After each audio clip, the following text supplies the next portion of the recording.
wala yazaluna mukhtalifin. Kalau seandainya aku nak jadikan yang satu je, satu kiblat, satu kompas, satu arah, satu tuju, satu, aku boleh buat. Tapi aku tak buat macam tu, kata Allah. Sebab itu kamu kadang-kadang berselisih pendapat. Wala yazaluna mukhtalifin. Sebab itu kamu kadang berselisih pendapat. Berselisih pendapat ni tak ada masalah, tuan-tuan. Imam pun ada 4. Dekat Kaabah dulu ada 4 mihrab.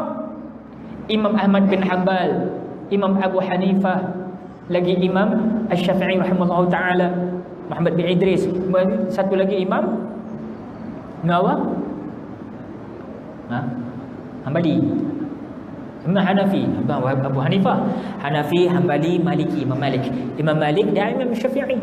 Ada 4 mihrab dulu. Sekarang dah dibuang semua, masya-Allah, tabarakallah. Sekarang buat mataf dah cantik dah, subhanallah, Allahu akbar. Kan? Tapi nak cerita, itulah dia, tuan-tuan. Sebab itu saya katakan tadi bahawa bila kita duduk dengan siapa, kita nak cintai orang yang macam mana. Sebab itu akhirnya bila kita duduk orang tu, kita akan tiru dia. Anak-anak kita suka duduk dengan alim ulama', dia akan tiru pakaian alim ulama'. Suka penyanyi, dia akan tiru penyanyi punya. Confirm je. Sebab itu kena jaga dalam bab pakaian ada min tashabbuh. Dalam bab akidah kena jaga. Dalam bab pakaian tak apalah, kadang-kadang kita min tashabbuh. Sebab itu kita kena faham macam ni. Ada seorang tengah solat pakai kot dengan tie. Pakai kot dengan tie. Tie pula besar sejadah. Kan? Ada jenis macam tu. Kemudian sebelah dia pula seorang pakai jubah dengan serban. Bagi kita nampak jubah dengan serban, tu baru betul. Nah, tu baru betul. Bagi kita nampak jubah dan serban ni betul. Tapi hak orang nak solat pakai kot dengan pakai tie ni tak berapa nak cantik sangat. Pasal dia macam kita saja duk fikir minta tashabbuh dengan orang barat. Contoh, tuan-tuan, bagi kita nampak serban jubah tu betul. Tapi adakah kita nak hukum orang yang pakai kot dan tali leher tu lebih rendah nilainya daripada orang lain? Itu persoalan yang saya nak bawa malam ni. Sebab Nabi tak ajak lagu tu. Sahabat kita dah boleh bersolat, dia jaga aurat dia, itu dah cukup bagus dah. Yang dia pakai serban, pakai celak, pakai sunnah Nabi apa semua ni, masya-Allah tabarakallah, yang penting itu bonus. Tapi kalau dia tak mampu lagi, tapi dia masing-masing sama-sama jaga akidah dan jaga syariat Islam, alhamdulillah, itu tabarakallah dah sudah baik.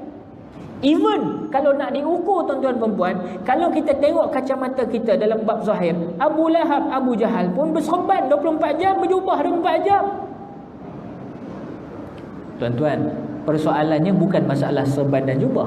Persoalannya, tuan-tuan, mentaati perintah Allah Subhanahu Wa Taala. Kalau boleh pakai, masya-Allah, itu terbaik. Tapi kita yakin bukan itu yang menyebabkan masuk syurga Allah. Orang pakai jubah serban ni, tuan-tuan, dia ittiba' sunnah. Dia nak ikut Nabi pasal dia sayang Nabi. Nabi pakai macam tu, aku nak pakai macam tu. Tapi jangan kita memperlekehkan orang yang belum mampu pakai. Ada setengah golongan saya melihat kadang-kadang begitu. Kita khawatir sesat dalam terang ni, kena jaga-jaga. Sebab itu dalam hadis sahih kita tengok bila Futuhul Makkah, Nabi memang pakai serban. Serbannya warna hitam, aswad. Kalau kita tengok Nabi berkhutbah pun pakai serban. Dan ada kalanya Nabi pakai serban, dan ada kalanya Nabi pakai kufiah dalam, serban tutup kepala. Dan ada kalanya Nabi pakai hanya kufiah sahaja. Maafi muskilah, tak ada masalah. Apa nak bergaduh, tuan-tuan. Saya pakai serban. Hari ni macam-macam saya lilit serban pun ada. Ada yang ada line, ada yang tak ada line, ada yang 3 line, ada yang macam-macam line. Masya-Allah, tabarakallah, pakailah serban, tak ada masalah. Dan yang tak pakai itu, insya-Allah kita doakan dia. Di Nusantara khususnya, serban kita ini dianggap lambang orang-orang alim. Kita nak bawa dia segi minta syabuh tadi, menyerupai tadi. Dia suka, dia akan minta syabuh. Dia ikut orang alim. Tapi maaf cakap, tuan-tuan, bila kita memakai serban, kita kena pasti jaga lambang tu, lambang tadi tu. Sebab itu orang dulu pakai serban, pakai jubah ni, orang nampak ni orang alim, ini orang tawadhu', ini orang wara', ini tok guru, ini murabbi. Sebab itu jarang kita tengok orang berserban, pakai tongkat semua cantik tu. Ni balai rokok cantik dalam kedai. Tak ada. Kita takkan jumpa dia. Sebab apa? Dia tahu ni lambang aku. Even though kalau minta maaf cakap minta maaf, kalau pun dia jenis smokers, contoh dia minta maaf cakap ya, tak ada lah. Tapi kalau ada, dia pasti buka tu tuan-tuan. Ni jenis utara punya. Ni ada juga kan, poksu-poksu gitu, yang jenis balik rokok daun. Suka pondok dulu-dulu kan. Dia tak ni, letak ke tepi dulu, tinggalkan cepi je, tinggalkan kopiah, dia balik rokok daun. Contoh. Pasal apa? Lambang tadi. Ni sorban janji punya. Drive kereta, orang cilok sikit, dia cilok balik. Weh lu gitu kan. Jaga tuan, lambang. Subhanallah.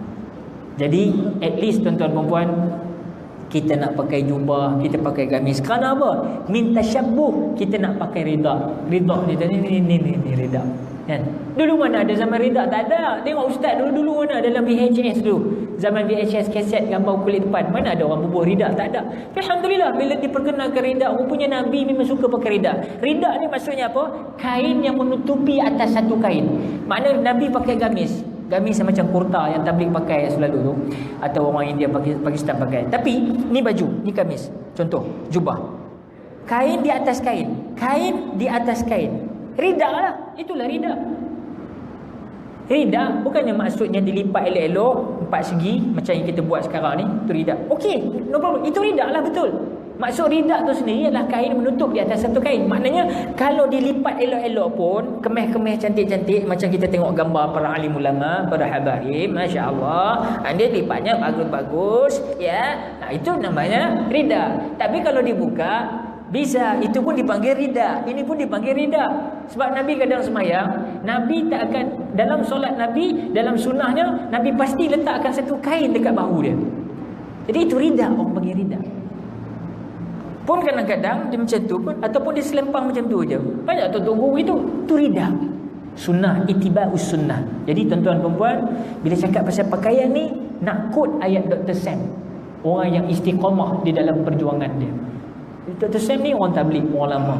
Dan daripada tak beruban sampai beruban, sampai dari inai warna uban dia, subhanallah. Dan kita nak jumpa 25 ni panjang umur, dia kata apa? Kami pakai macam ni bukan nak kata kami ni lebih bagus daripada orang lain, tapi kami pakai macam ni sebab kami dengan cara begini saja kami lebih berwaspada dengan perkara-perkara yang bergaul dengan maksiat. Masya Allah. Betul kata Imam Ghazali rahimahullah ta'ala dalam kitab Ihya Ulumuddin, 3 cara menyekam hawa nafsu. Pertama, majlis ilmu. Kedua, bergaul dengan orang alim ulama. Ketiga, cara berpakaian. Cara berpakaian tuan-tuan.